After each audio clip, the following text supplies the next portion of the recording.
Hi everyone. We'll give everybody a little bit of time to join us. We are right on time.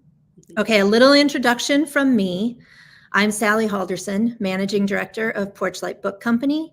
We are located in Milwaukee, Wisconsin, and specialize in selling and customizing books in bulk quantities and in recommending and reviewing the best new nonfiction books from business to personal development to current events, which is what brings us here today to talk with Tessa West about her new book, Job Therapy, Finding Work That Works for You, out now from Portfolio Penguin. Before we dive in, let me set the scene. I think we can agree that our culture romanticizes career changes, with stories like, she left her 9-to-5 and moved to Paris to be a writer. He left his consulting job and became a teacher in underprivileged schools.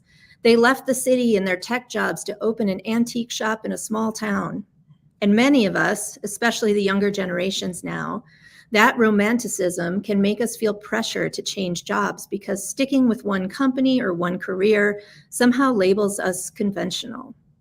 But for most of us who aren't independently wealthy or have certain responsibilities, changing jobs isn't hugely viable without a lot of planning, saving, and strategizing to mitigate risk. And that means when we find ourselves unhappy in a job, feeling unappreciated, exhausted, or just plain stuck, we must be smart. Picking up and leaving isn't as simple as packing up and flying to France. So it's a good thing we now have Tessa West Job Therapy, Finding Work That Works for You at hand. Job Therapy is a blueprint for how to do that, how to be prepared to make a move thoughtfully, or how to improve your relationship with your current job if you decide to stay. Tessa West posits that our unhappiness often stems from a psychological need that's not being met at work, and with her methodology, we can better assess what it is in our work lives that can be improved and feel empowered to improve them. Thank you, Tessa, for joining us today to talk about your new book. So happy to have you join us. Thank you for having me on. I'm super excited about this conversation today. So let's start with the basics. If you would tell us a little bit about your work, your research, and what led you to writing this particular book. Yeah, so I'm actually by trade a social psychology professor, and I do research on uncomfortable social interactions. So that is an unusual kind of entry point into a book called Job Therapy. I was gonna say, that's my whole life. No. I think that's most of our lives, although we think we are in the minority, we are not. Yeah. So I study conversations around feedback. How do we ask a boss for a raise? How do we talk to someone who comes from a different country that has a different accent? How do we express concerns to our physician? How do we negotiate with people? And kind of in that broader context, I also study close relationships. And at New York University, I've been teaching a course on close relationships for almost 20 years. And what I actually started noticing is the way people talk about their jobs started to kind of morph into the way that we talk about our relationships with human beings. So people were starting to say things to me in the workspace like, I have these good days and bad days. One day I feel like I'm in love with this thing, and the next day I feel like it's rejecting me. And I feel like I'm super sensitive to, little signs of acceptance or failure. And I feel like I'm maybe getting this whole job interview process wrong, like a bad first date. And all these kinds of messy, sticky emotions people talk about at work are also what they are talking about in their romantic lives. And I started seeing all these kinds of uncanny parallels from the job interview process to our emotional attachments with our jobs to things like having an identity crisis at work. So I thought it would be useful to take some of those therapeutic approaches we know, help us process feelings around relationships with other people, and apply them to our relationship with our career. So when you say we're all in a relationship with our career, do you, feel like people know that? In your research, did you feel like people were aware of the fact that what they do for work is two-sided, right? Then they have agency to change it. They have agency to learn and grow within it or to make changes. Did you feel like that's something that we believe as people or something that may need to be introduced to people? I think on some level, people think that it's not really kind of ingrained in the way that they're thinking about the workplace. And I think that on a really subtle level, you can actually see this lack of agency in how people talk about their jobs. Yeah. They say things like, this job happened to me, or my boss did this thing to me, or I was promoted or I wasn't. And it's a lot of passive voice in the way people are talking about their careers, instead of really feeling like they have agency and talking about their career as if that's something that they can actually control. So a lot of these things have happened to me at work, or I go about doing these things in a structural way, but less about how that work can give back to you, or what you sort of want back from that career, given how much you're giving into it.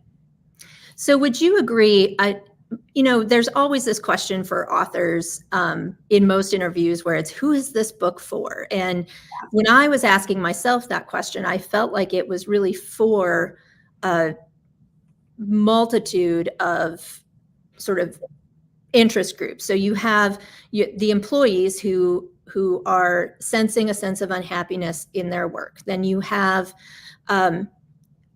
perhaps people who are just new to the job interview process, looking for the right job.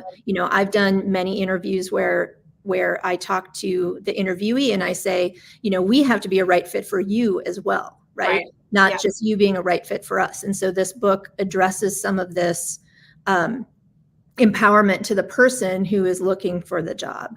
But then I also think that it's for managers. Yeah. But this is a great book for knowing, and we're going to get into all the feelings that people are having when they sort of sense that they're unhappy at work. But it can also be for managers to know what's going on with their employees. So this book has a lot of broad reach, despite it, in some of it being about people who want to make a job change, correct? Yeah, I think so. I think, there's a tension there. You could probably sense when you read it of, who should I appeal to, the job seeker or the hiring manager, the employer?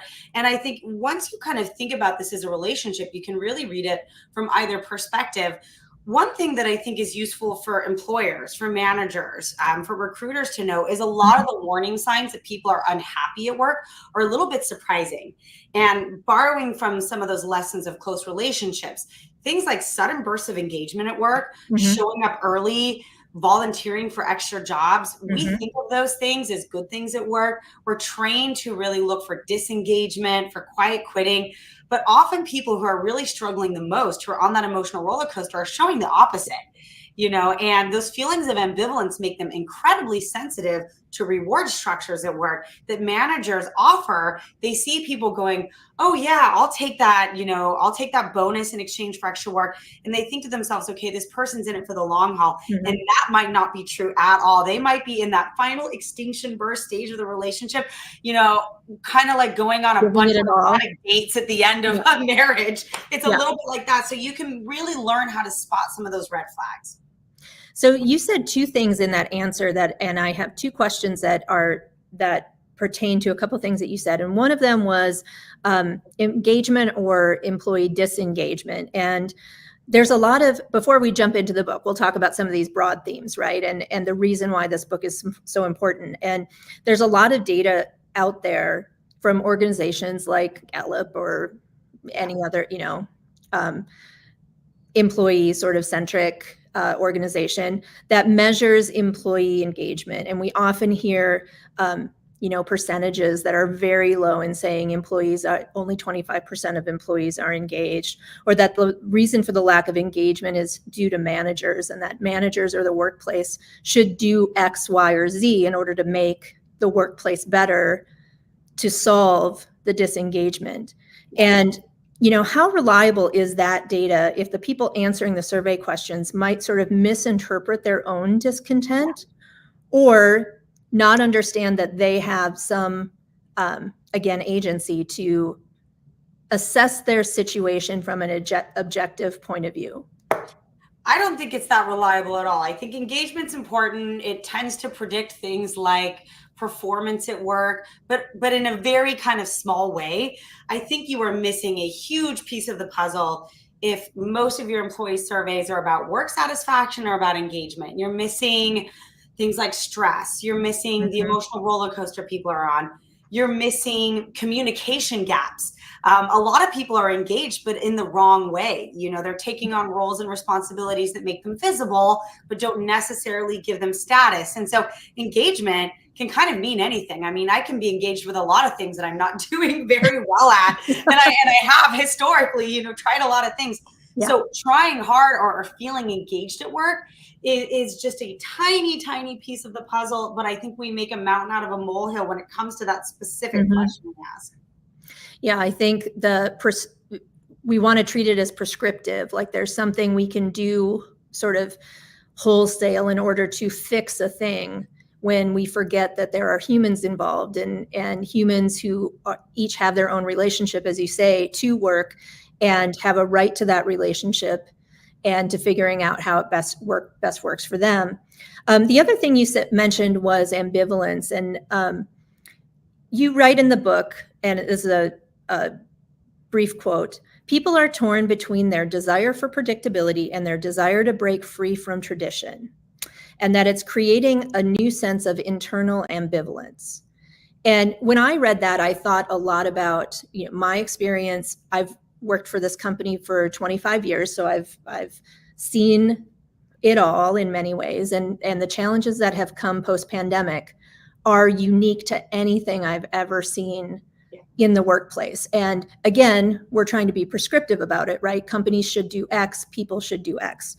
And with the pandemic, did we learn that work can be done differently, and it created more of this ambivalence because we don't have rules to organize ourselves by?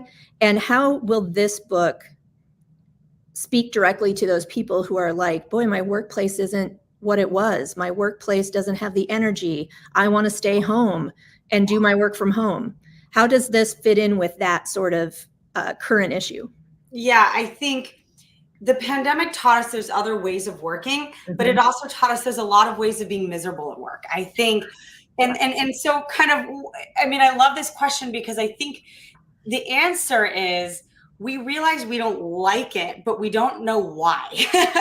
I think it's almost like finding your current romantic partner annoying, and you don't know what it is that they're doing. The way they chew is irritating. They're too loud now. That didn't used to bother you before. So I feel like we all have all these picadillos around the workplace, and we're looking for reasons for why we're unhappy. And some of us are saying we don't like pressure, that we have to come back, or we want to come back and no one's there. And we're coming up with kind of a laundry list of things, but we're not really digging deep to the psychological roots of why we're unhappy. And I think that's kind of the goal of this book is you got to take a step back, put the laundry list away for now, put all the structural things about this place you don't like away, and this sense of like my freedoms are being infringed upon, because it might not even actually be that. It might be something else. And really dig deep into the roots of your unhappiness, because most of us are tempted to come up with that laundry list, go on the job market, get a new job, and then kind of find a whole new list of things we don't like in that new place. So with all of your research, you came to like 5 key findings that in the book you've turned into 5 archetypes. And as we have just said, everyone has their own relationship with work, and everyone has their own personal pressures and preferences. But when it comes down to looking at these 5 archetypes, can you give us sort of a light touch on what they are and how you came to determine that these were significant? Yes. So I started with this idea that I wanted the archetypes to be organized around a few themes. The first 2 are the identity crisis. This idea that you have been working really hard towards something for a while. It's a core component of who you are. You kind of wake up in the middle of the night in existential terror. Do I want to do this for the rest of my life? And that's a little bit like falling out of love with your job. Drifting apart is similar, but it's kind of, it's a less kind of angsty feeling. It's nostalgia for the way things used to be. The question of, does this job exist anymore in the world, in the industry, is a kind of, deep question that these folks need to consider. But those two are really about falling out of love with your job or your career. Feeling torn between places or spread too thin, I think, is something we can all relate to. This really comes down to two things: taking on too many roles at work, often the ones we think will help us get ahead but don't, and task switching. So just how we work, how we're going about our day. And that is kind of less existential and more about just finding new ways of fitting better with your partner, or in this context, your career. And then the last two are about a job that doesn't love you back. So being a runner-up, feeling like I keep trying, I keep doing everything right, and I can't quite get that promotion or raise, or being an underappreciated star. The job recognizes me for being awesome, but not in the ways I care about. And that question comes down to, is there a market for stars, or is good enough just fine? So the last two chapters are about sort of, this thing doesn't love me in the way that I love it. The first two are, I'm falling out of love with it, and the middle is kind of for everybody. So we'll dig into these archetypes a little bit more, but let's think for a moment about the person who's just coming to this book, and they are thinking, oh, this speaks to me because I'm definitely feeling something, something that's making me uncomfortable about this relationship that I have with my job. Where do they start in trying to figure out which archetype they fit into, or how it can inform how they feel? Yes. So in the intro of the book, I have a short quiz. And apologies for the sound in the background. And you can also go to tessawestauthor.com, and it will tell you which of these categories are the most relevant for you. Most people fall into a couple, so feel free to kind of read two, and you can start anywhere you want. The chapters don't build incrementally. You can start in the middle if you want, but take that short quiz to kind of figure out what is the kind of most relevant psychological starting point. And then within that chapter, you'll get an initial quiz that's a little bit more detailed to make sure that it's the right fit for you. So I quoted, or I wrote down, asking yourself the question, why am I unhappy here? And then learn your psychological starting place. What do you mean by your psychological starting place, for anyone who isn't psychologist? Really, what is the core issue nagging you when you're thinking about your unhappiness with your career? And, that could be feeling like you are identified with something that doesn't bring you satisfaction. So I think all of us in relationships, if we think deeply about why we're unhappy, there could be a number of issues, but some of the core ones are, I don't feel like you appreciate me. I do a lot of invisible labor here, or I'm not in love with you in the way I was used to. I don't recognize you anymore. And that's kind of a core psychological experience, right? Like not recognizing your partner is a deep feeling. And so those are kind of really the main, really deep rooted psychological starting places. And you can be any point in your career when you experience those. You can be new, you can be later. It's not about kind of expertise. I think one of the great things about this book, for anyone who has been in a long-term personal relationship where you have ebbs and flows and you're like, is this real? Am I really this, is this feeling of unhappiness fixable? Is it temporary? Is it because of the stress we're under? And we can think that same way about our workplace, where it may not be, 3 months from now, when you've made a couple changes to how you are interacting with this, structure of the workplace, or even your own engagement. Right. This too shall pass at times, but sometimes not. So how do people discern between, I can make this better, or I need to leave? Yeah, I think you want to collect data on yourself for a little bit before you make that leap. But that said, I think the main starting point is never to actually contemplate exit. I think like all relationships that we are thinking of leaving, you want to actually start taking a couple steps while you're still employed. And in fact, all the 4 stages I talk about in this book can be done up until the very last one, which is applying for jobs and interviewing, while you still have a job. In fact, I don't recommend people quit and then start exploring something new. I recommend that you network and do small things like meet 2 people a week or 1 person a week to do what I call identity clarity, like learning about what the day in the life looks like in a new job. And, if you collect some data on yourself ahead of time, and I give you kind of all the worksheets to do this, The goal there is to figure out what you want to then ask network connections and who exactly you should be talking to dig the right information out about a career while you're still working. And then do things like building your list of keeper skills so you know what you want to import from your old job Mm-hmm. to your new one. I don't recommend you break up with your career or your job before you start this exploration process. In fact, you want to actually kind of hold two things at once so that you can see the similarities between them. So you can uncover hidden curriculum. You can learn how hard it's going to be, how steep this hill is going to be to climb while you're still in the safety of your old job, even if you're feeling, disenchanted with it or bored by it. Yeah, I feel like you mentioned the keeper skills exercise in the book, and just to emphasize, there are many exercises within the book. There are quizzes that are at your site, and I think one of the pluses of this book is that it enables you to work through some of this lack of clarity that we might have through these exercises. And I found them to be helpful. Oh no, we may have lost Tessa for a moment. We might have an internet issue. This happens once in a while. We'll see if we can get her back in a moment. In the meantime, I will talk a little bit about this lack of clarity that we have even when we are in jobs that we want to stay in, that some of these exercises that she provides are incredibly useful for solving for why or how you might want to improve your relationship in a job that you want to stay at. And you really want the solution to come from the outside, that maybe we need to have more meetings or more perks, or maybe everyone needs to come into the office. Maybe everyone needs to start working from home. Maybe we need to move the office to another location. And we want these solutions to be the answer when in actuality, the answer might come from us. And one of the exercises that I found really enlightening in the book was the 3 things questions, and that helps us get to these keeper skills.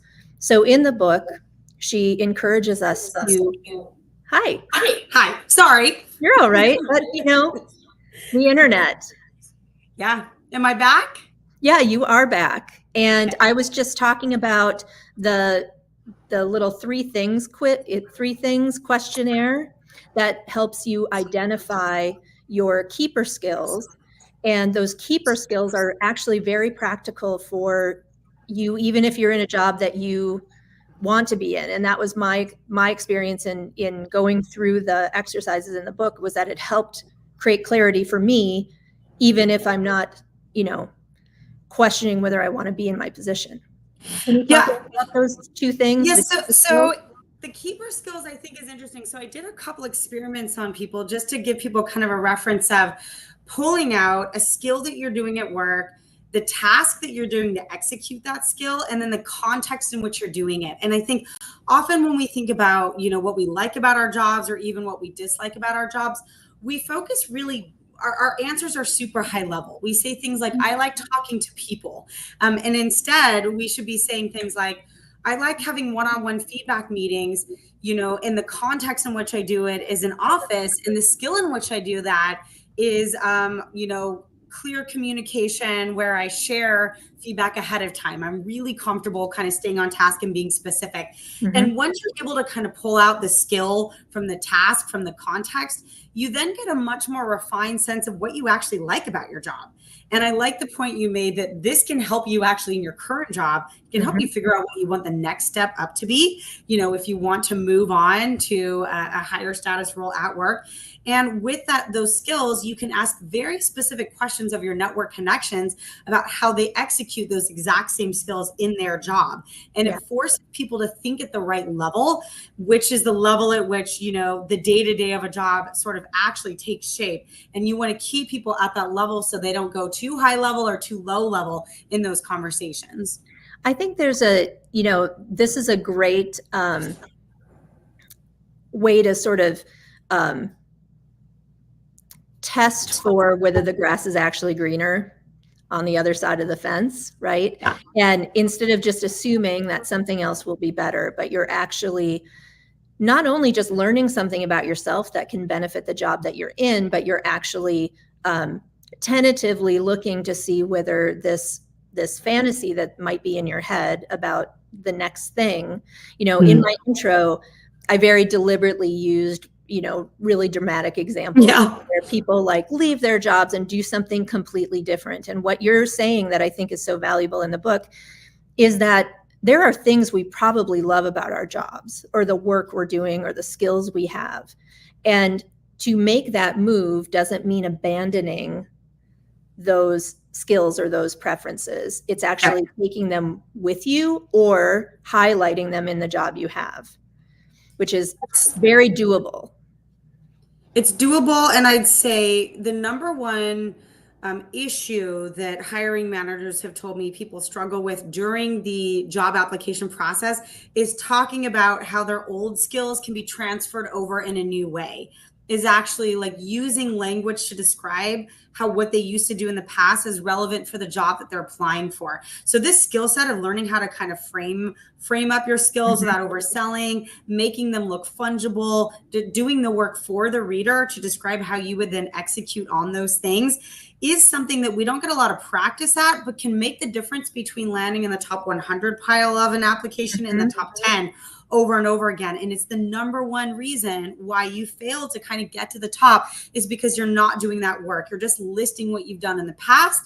You're not thinking about how you would then sort of stretch it or execute it in the future in those cover letters. So I think there's a lot of utility to learning this skill. Yeah. And, I was talking to a coworker about this book. And as I was going through it, she said, it's true. No one really teaches you how to do work well, right? Do all of the stuff that surrounds the tasking that we do or the responsibilities that we have. And let's center on this for a minute, because you talked about developing language, learning the language of the career that you might want to move to, networking in order to do that. Or even if you're staying within your organization, learning more about what status means in your organization, learning about sort of the hierarchy and how there are ways for that education to actually help you access what you need to move forward. So these are these tools that you provide in the book. Let's talk a little bit about how these tools sort of will help people throughout their lives, no matter what it is that they're doing. Yeah, I love this question. It's very kind of a meta question about how we do the work that we do. And I think I never got any kind of training on these. And I'm a social scientist who's supposed to be an expert in these things. And I think, in fact, a lot of us are kind of taught the opposite. We're taught things like status is a bad word. We shouldn't care about hierarchies. I study status and I can tell you that teams do what's called status control. They figure out who has respect and admiration within the first 2 minutes of working together. And so learning, I put a lot of kind of social psychology kind of little tricks in this book of here's what status is. And let me tell you some of these weird ways in which it gets manifested. Like if your boss takes 2 days to respond to your email and 30 seconds to everyone else's, it's all very indirect. No one will actually tell you you have status, you don't. No one will tell you it's going to be really hard for you to transfer knowledge over here, or this place is full of jargon. People don't even know they're using jargon because they're so used to it. And so learning some of these kind of meta tools around how people work, and then breaking some of those belief systems you probably have around what's important and what's not, what's holding you back and what's not.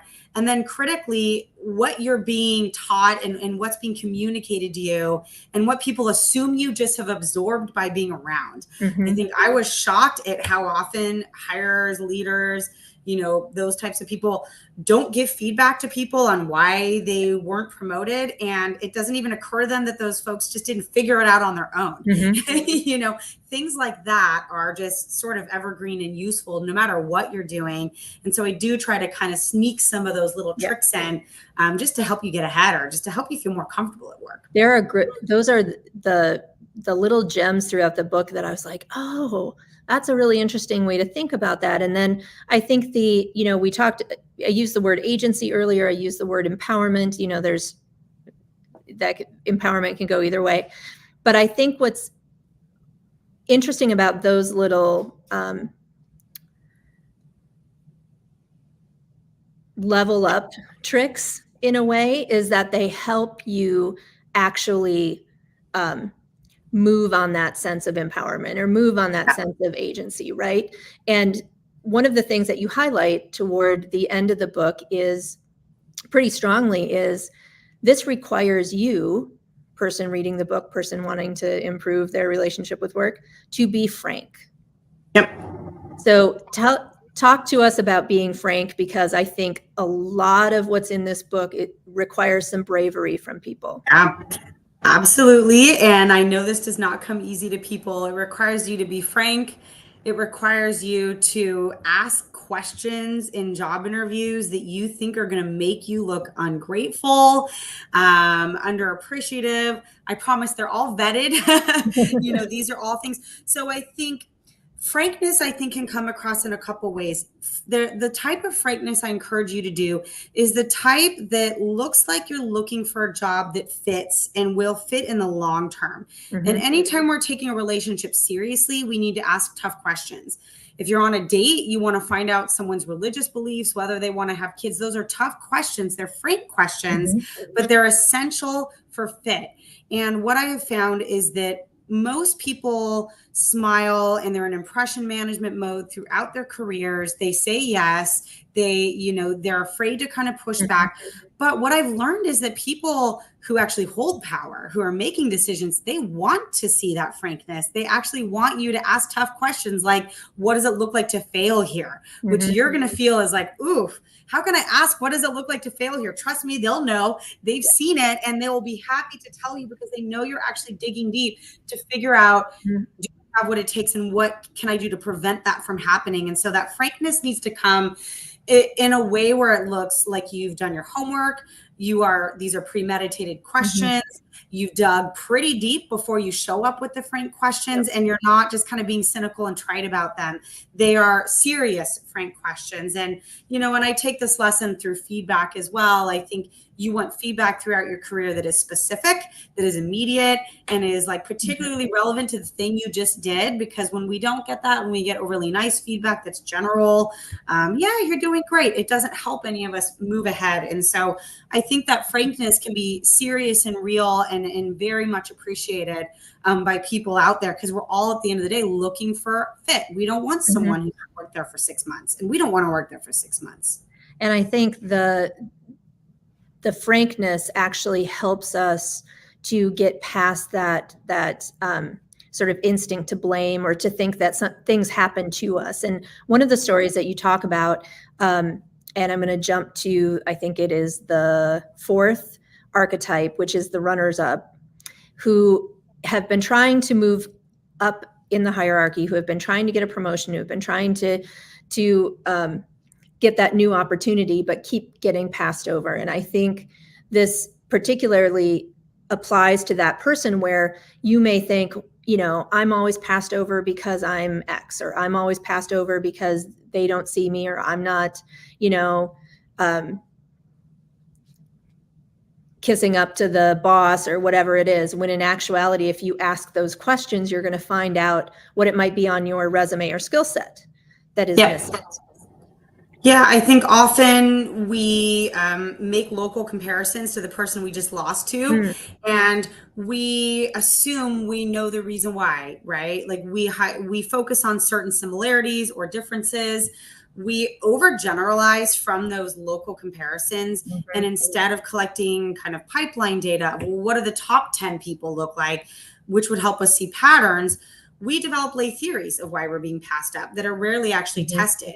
And I think one thing in my that opening chapter, I talk about someone who had the right kind of level of expertise from his prior role, but not a couple roles back. Mhm. And there are some people in the workplace that are kind of staunchly believing that you have to have a very particular trajectory. Mhm. You had to have done your time in certain low status roles, kind of on the ground roles, to really earn your way up here. And even if you pass some of those up, maybe you're giving a promotion, you got to skip a couple rungs on the ladder. That might seem great now, but that can backfire, and you're going to have to figure out what you're going to do. But Yeah. no one will really tell you that. It's like a mystery. Go Yeah. years without learning those things. Well, speaking of a mystery, you do say in here that what you want to do is become a detective, right? Mhm. Like when something happens to you at work or when you feel a certain way, it's your job to look into and find an answer to the mystery. Yep. Yeah, this is where it's hard because we're emotional and we're rejection sensitive, and we like to come up with things or people who are out to get us. But you have to kind of take yourself out of the equation and do that detective work to figure out all of those little pieces. And you can play anthropologist of the workplace, and I think you can take yourself out of the equation and do that a little bit better.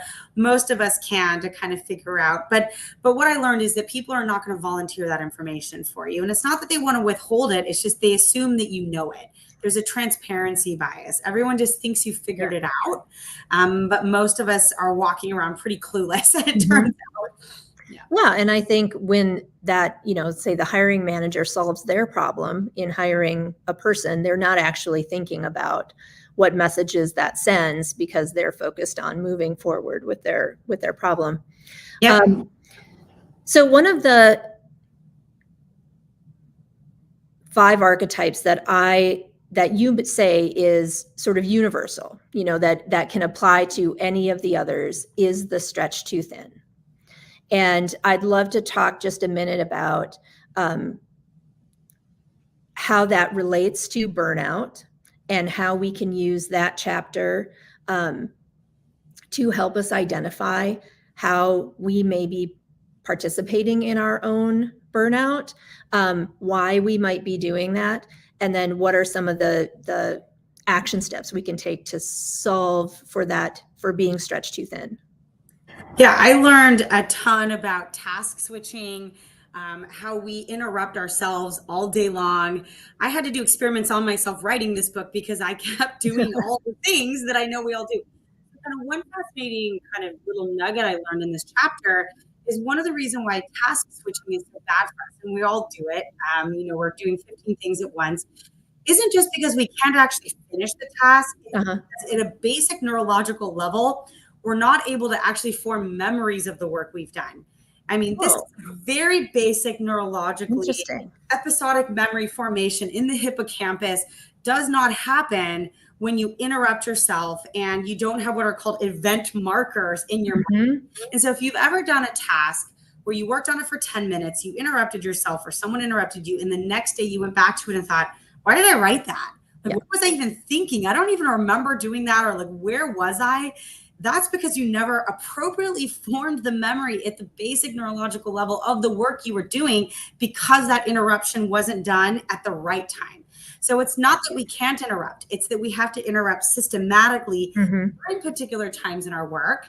And if you don't do that, then you won't be able to go back to the thing. So I did all these little experiments on myself in a hotel room in Miami when I was writing this book of when can I get interrupted? At what points in time does it make it very difficult for me to come back to the work? And it's not even how much I was working or how many hours in a row. It was exactly when I was being interrupted that impacted my productivity. So I give you some kind of tricks of how to figure out when those chunks of time, when those events are actually occurring in your work, so that you don't end up kind of in that place, kind of blame your basic neurological functions for that problem. That's fascinating. And I'm just sitting here applying it to so many things, and which we won't get into. It'll be my own job therapy session. But so you make a note that, if stretched too thin is something that many types of employees go through, and it can be part of any of these other archetypes and cause this sort of dissatisfaction or unhappiness at work.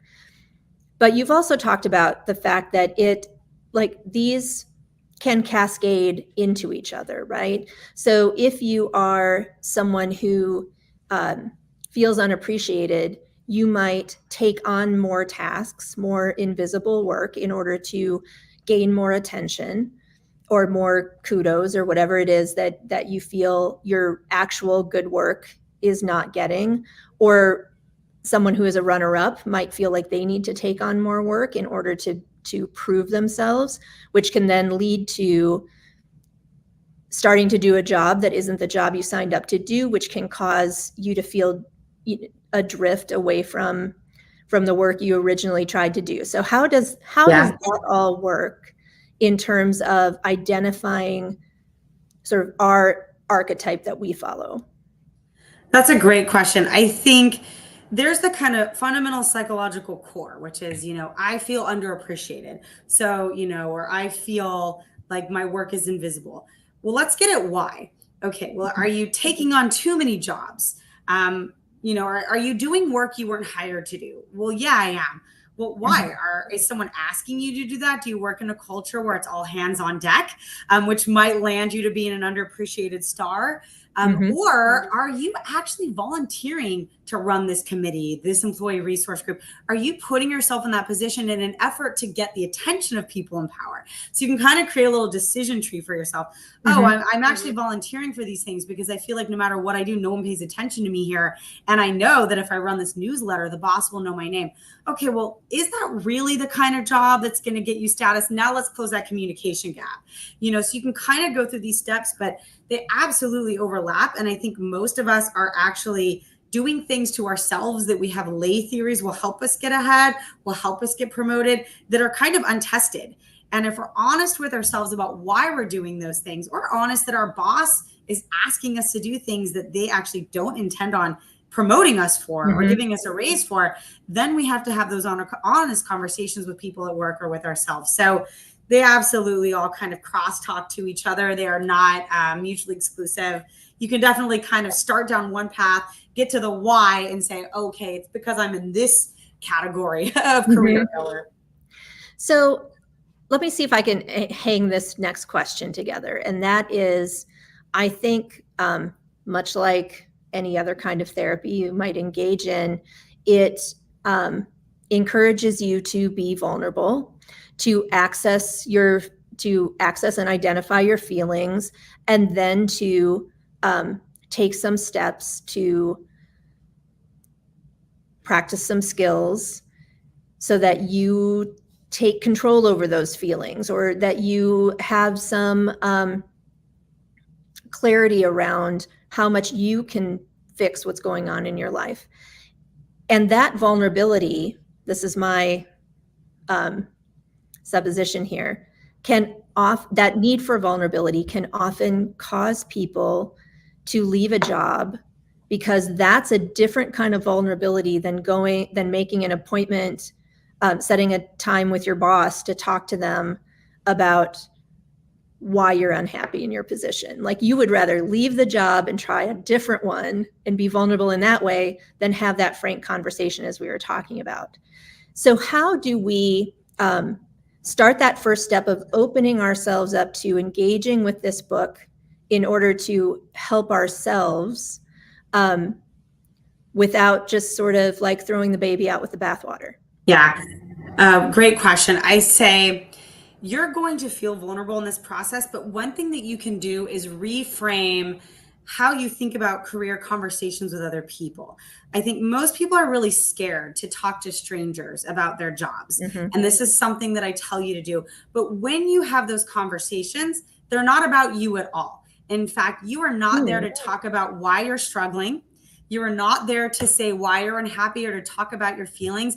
You are there to information seek. You are there to learn stuff.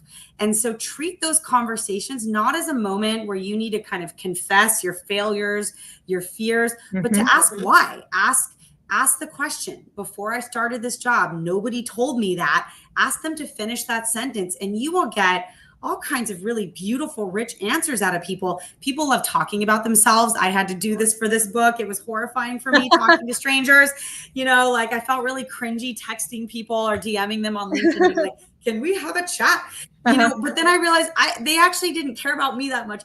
As long as I asked them the right questions about themselves, you can play therapist. Play your own career therapist and ask people about their jobs, about their journeys, about the hidden curriculum, about their nobody told me that. And then you can take yourself out of the equation. So that vulnerability piece isn't about confessing anything. It's about learning information. And then you will feel way less insecure about having these conversations when you're actually not even talking about yourself in these conversations. You're just asking people about themselves. So I think to the extent that you can kind of follow that rubric of tell me about you, then you can learn a whole bunch of information and be vulnerable in that how to talk to a stranger way that doesn't require you to confess to your boss that you feel all of these things. That can come later, but start your journey simply by asking people to talk about themselves. And, it doesn't need to be about you at all.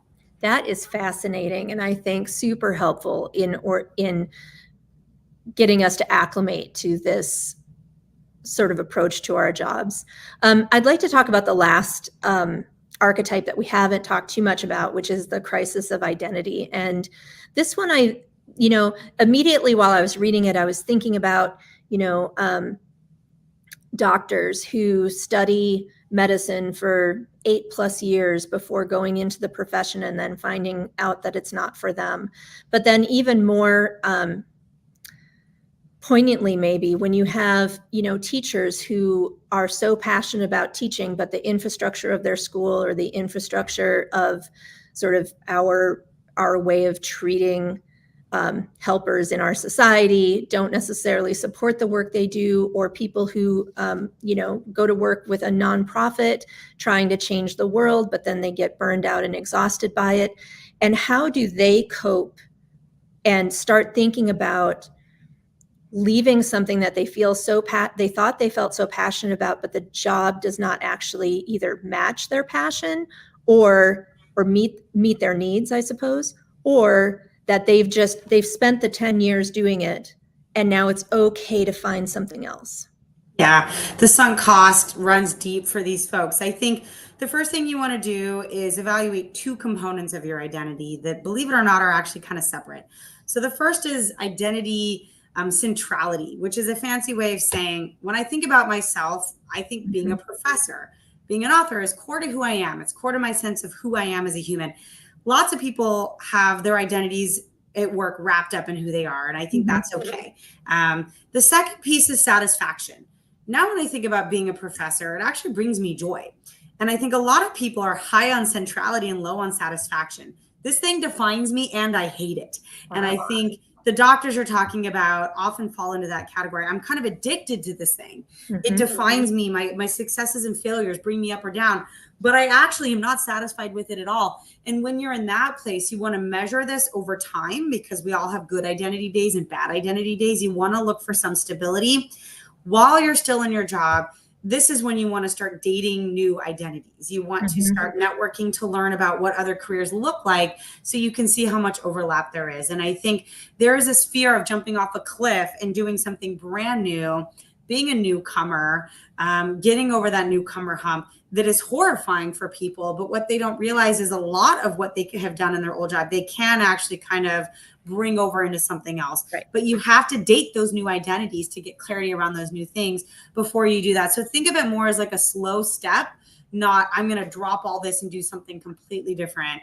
You don't want to like break up with a long-term partner and just end it overnight, right? You kind of want to off ramp from it. And I think for these people, you will be shocked when you network at how much similarity there is between your career and something that is ostensibly completely unrelated to it. And I see professors that become UX researchers do this all the time. Like, I thought these things had nothing to do with each other, but it turns out, the skill of teaching is really similar to the skill of this thing. So you learn about sort of how to transfer those things and where that fungibility is in ways that will surprise you, which is the good news for people who are in this situation.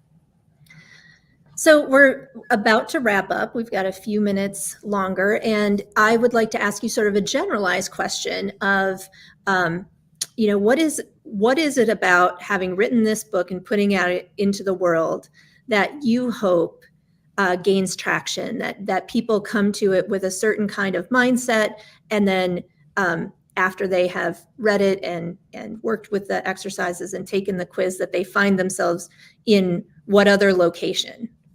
Yeah. I hope people start to think about their careers as slow and steady wins the race, smart, methodical choices that you can make in bite-sized amounts. I'm talking a couple minutes a day. If you do them in a structured way that helps you explore something new, will get you much further along in your career than applying to a million jobs. I think our instinct is to just do more is more. And I want people to back away from that and to slow down, take some time, and just be smarter, not spending more time on it with your career. And this doesn't need to be a rush. This can take as long as you want it to. There's really no reason you need to do it overnight. And so, and go back to this as much as you need to, but don't feel like you have to kind of accomplish a million things at one time if you're going to make a career change.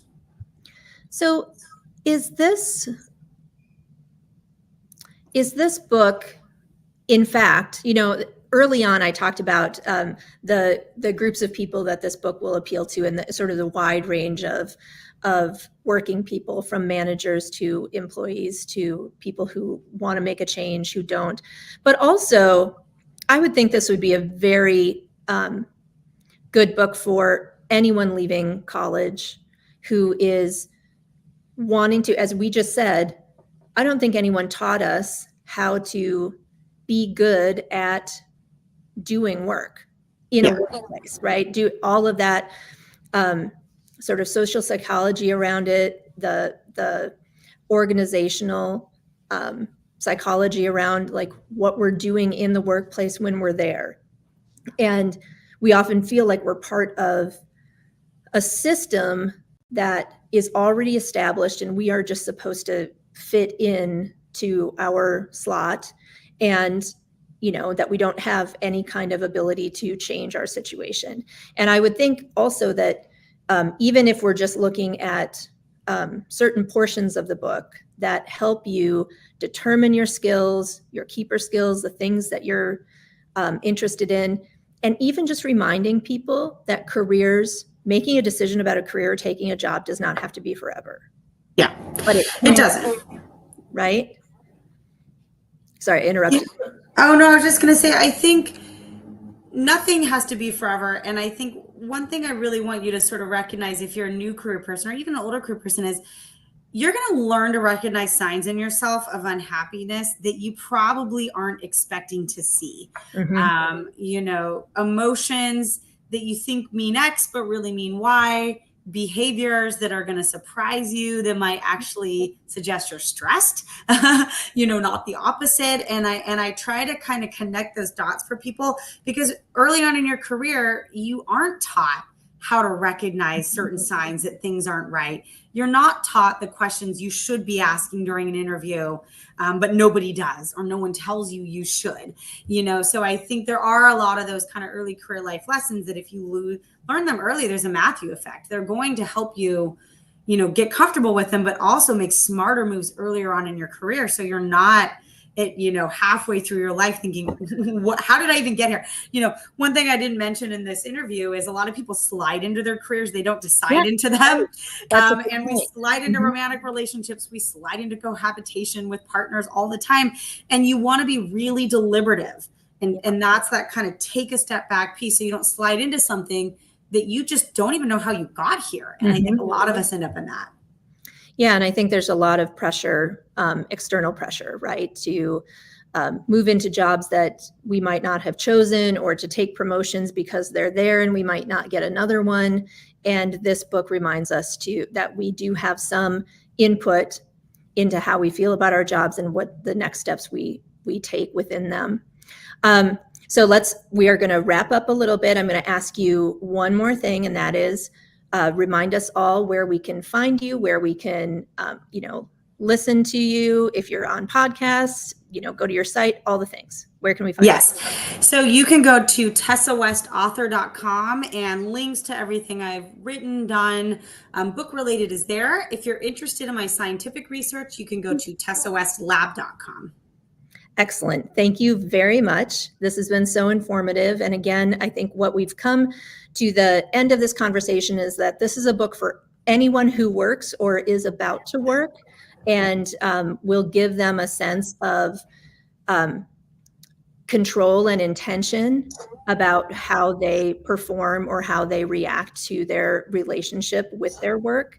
And just finally, to close, Tessa West's new book offers tools to improve our ability to identify our feelings about our work, make course corrections that might improve our current relationship with our work, but also build up skills in order to cross into the next job or opportunity. Like all good therapy sessions, job therapy will help you help yourself to become happier in your relationship, in your work. So thank you very much, everybody. Buy the book, read it, improve your relationship to work, and check out all of Tessa's other work around this book and others. Thank you.